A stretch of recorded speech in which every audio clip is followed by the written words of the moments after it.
Hey everybody, and welcome back to my kitchen. Tomorrow is my daughter's birthday, and for weeks she has been asking if I will make her a cake.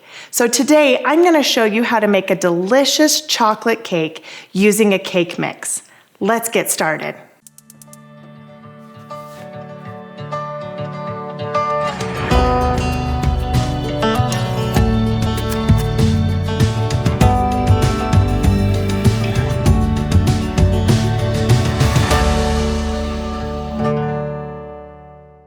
In about 1886, Americans started adding chocolate to their cake mixes, making the first chocolate cake. Devil's Food chocolate cake mixes were introduced in the 1930s. Today we're going to be making a cake using a Devil's Food chocolate cake mix, but I'm also going to be adding some extra things to give it a little bit more flavor. So the first thing we need to do is I've got the oven preheated to 350 degrees. Now we're gonna get our pans ready for the cake. Here I have my pans. They're about an 8-inch pan. I'm going to put them down on some parchment paper and I'm going to just draw a circle so I know the size. And then we'll just take some scissors and cut out our circle. The reason we're using the parchment paper is so that it helps prevent sticking. So we want to make sure that we spray our pans really good so that they don't stick. And if you want, you can use a paper towel and spread butter across the bottom and then sprinkle with flour, or I just like to use cooking spray. And then we just lay our parchment papers down. To start out, we're going to use a Devil's Food chocolate cake mix. This one does not have pudding in it, it's just the regular cake mix. We're going to throw that into our bowl. And then we're going to add 16 ounces of sour cream. We're adding sour cream to our cake to add flavor, texture, and to keep our cake moist. Now we're going to add 1 small package of instant chocolate pudding. This will help add flavor and also to help keep our cake moist. To this we're going to add half a cup of water and half a cup of oil, and then we're also going to add 4 eggs.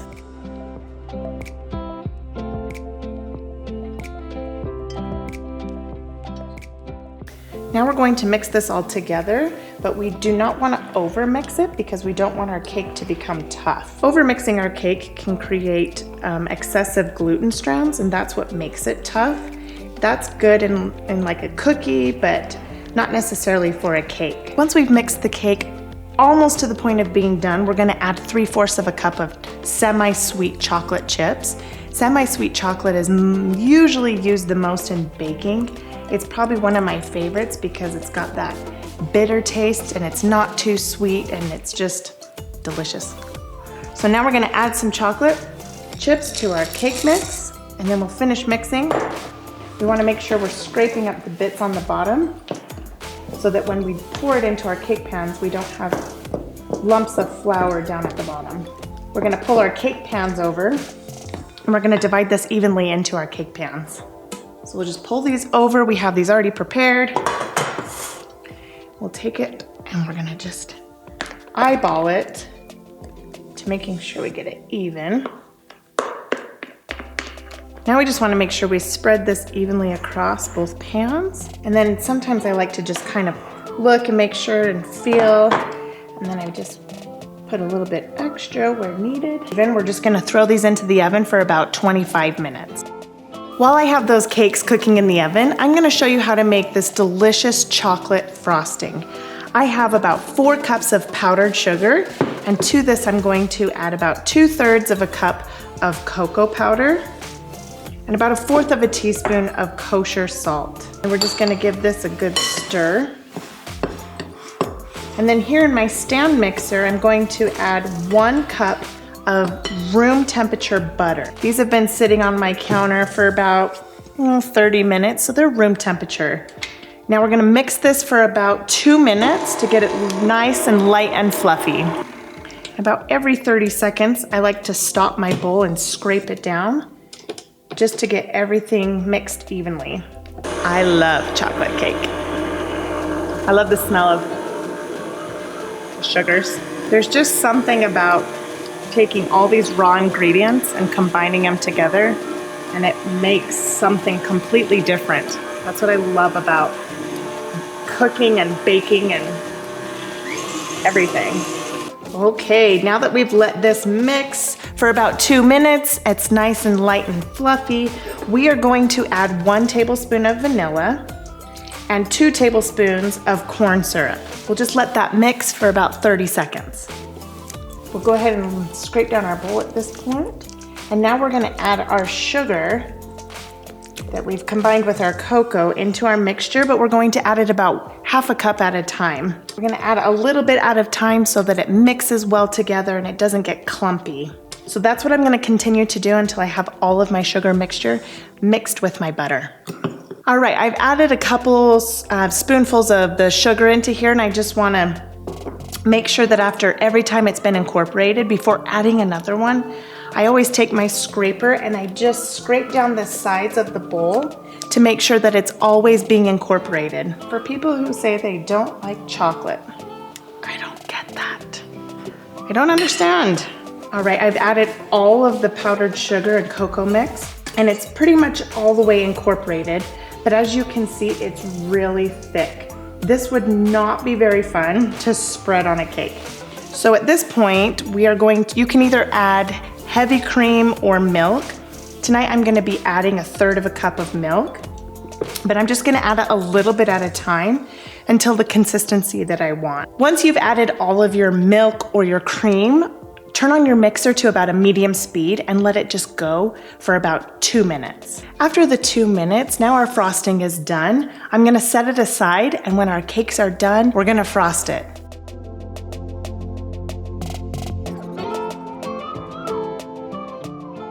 All right, I've just pulled my cakes out of the oven. I put them on a cooling rack so that the air can circulate all the way around the cakes to help them cool. I'm gonna let them sit for about 10 to 15 minutes, and then we'll pull them out of the pans. All right, now that we've let our cakes cool down completely, what we're going to do is we're gonna take our cooling rack and stick it on top of our cake. And we're just gonna flip this over. And we're going to gently lift this up. And we have a beautiful cake. Then we'll just remove our parchment paper, and we have a beautiful cake. As you can see here, my cake kind of sunk a little bit in the center. That's okay, but sometimes the cause can be that there's too much fat or leavening, or sometimes your leavening, like the baking powder or baking soda, could be stale, or your batter could have been over-mixed. So if it sinks, it's okay, because what you can do is you can just add extra frosting on the middle, or you can compensate by putting in some fresh fruit, and that's probably what we'll do. We'll just fill it in with a little bit of extra frosting, and nobody will even know. Now that we've let our cakes cool down, I'm gonna stick them here on this stand where we're gonna put the cake. I'm gonna try and center it here. Now we're gonna take our frosting. I'm just gonna give it a quick stir. And what we're going to do is we're gonna put this onto the center of our cake. We're gonna just put a big blob right in the center. Now, I like to put more frosting than what is needed because you never want your spatula to touch the dry cake. Otherwise, it will pull back and leave crumbs in your frosting. So I put a lot of frosting right in the center, and then I just take my spatula and go back and forth. But I never wanna touch the cake. Okay, so I've spread my frosting all the way around, and because I don't want it to be so thick, what you can do is you can start pushing the excessive frosting off to the side because we're going to use it either way. Now we're gonna take our top layer and we're going to stick it right on top of the first layer and get it centered. Now we're just gonna take the rest of our frosting and throw it all on there. Keep pushing the frosting here out to the sides. I take my knife and I turn it on a 45-degree angle, and then you can kind of just turn the cake and it will just spread all across the side. And don't worry if you get it on the bottom. We will clean that all up at the very end. Now that I have my cake frosted to the best that I can do right now, it doesn't have to be perfect. I'm going to clean up the edges so that it has a clean look. So what I do is I just take a paper towel and I just wrap it around my finger, and then I just go around to the cake and I just go as close to the cake as I can. And once it gets really full, I'll just pick it up, turn it over, and then just start over. And we're gonna just do that all the way around the cake. As a kid, my mom used to make us our birthday cakes all growing up. And whenever she had leftover frosting, she would always take graham crackers and put the frosting in between them, and we would eat them as a treat. And we looked forward to it. So now, that's what I'm gonna be doing, is I'm making the same treat for my kids. Now at this point, we have a beautifully frosted chocolate cake. And you could leave it like this and serve it up just like this. But I'm gonna take it one step further, and I'm gonna show you how to pipe out some whipped cream rosettes with a little bit of chocolate as a decoration on top. Here I have some heavy whipping cream. I'm gonna pour it into my bowl. Then I'm gonna take my hand mixer and I'm gonna whip it up until it's almost stiff peaks, and I'll show you what that looks like. Okay, I have whipped up my cream for just a minute or two. Now I'm gonna add a little bit of granulated sugar just to add a little bit of sweetness to our cream. Now you can add as much or as little as you'd like. I'm just gonna add about 2 teaspoons to start with. All right, we whipped our cream and it's now perfectly stiff and it tastes great. So what we're going to do is we're going to put it into our piping bag. This is called a tip. This one is the 826 tip. We're going to do this one to give us the rosette or the flower look. So what we're going to do is we're gonna stick this inside of our bag, and it's gonna poke out here at the top. Now we're going to scoop our whipped cream just right into our piping bag. Now once we have all the whipped cream in here, what we do is we just squeeze all of it down to the bottom until it starts to come out. Now we know we're ready. I'm gonna grab the cake and we'll get frosting. Here we have our cake, and what I'm gonna show you now is how to prepare it so that we can decorate it. If you're going to be taking it to a party and you need to know how many slices or whatever, or you just wanna decorate it pretty, this is what I do. I just take a knife and just gently go down the center, and then I just kind of go through, and we're going to mark it into as if we were cutting it, so we know where the slices are. Now I'm taking my whipped cream and I'm twisting the bag. I'm gonna hold it with my left hand and I'm gonna guide it with my right hand because I'm right-handed. So my left hand just holds it, my right hand is going to squeeze, and together we're gonna make a circular motion, kind of like a flower. And we're just going to come in, squeeze, go in a circle, and lift up. And see, now we know evenly in our next spot because we've kind of marked each spot. So once again, down, squeeze, and turn. We're just gonna keep going around the entire cake until each slice has a flower. Now you can do this with frosting if you want, or you can add anything to the whipped cream if you want to add a flavor, but I'm just doing plain whipped cream because I'm going to put a piece of chocolate right on top. Now at this point, you could leave it just like this, and I think it looks pretty. You could also take your whipped cream and go along the bottom and do like a decoration, or you could do the chocolate and do a decoration on the bottom, but I'm just going to keep it simple and leave it just like this. Now to this, I'm going to add the little garnish on top just to make it look a little bit more zesty.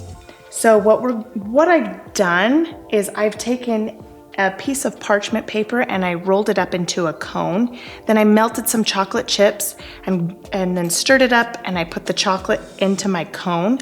Then I came down to this parchment paper and I just piped out some chocolate designs. And that's what I've done right here. Then I stuck this piece of paper into my fridge to let them chill.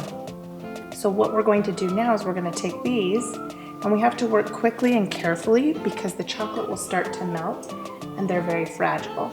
And as you can see, I've made quite a few extra than what we actually need, just in case one of them breaks. So see, this one's already sticking to my finger. I held it for too long, so we're not going to use this one.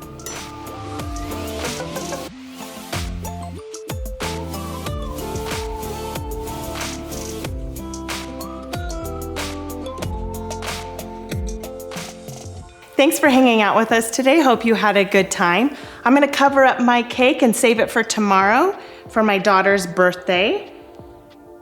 Hope she likes it. It will be delicious. If you liked this episode, give us a thumbs up. Remember to hit the subscribe button and the bell so you'll be notified the next time we make something delicious. Have a good day.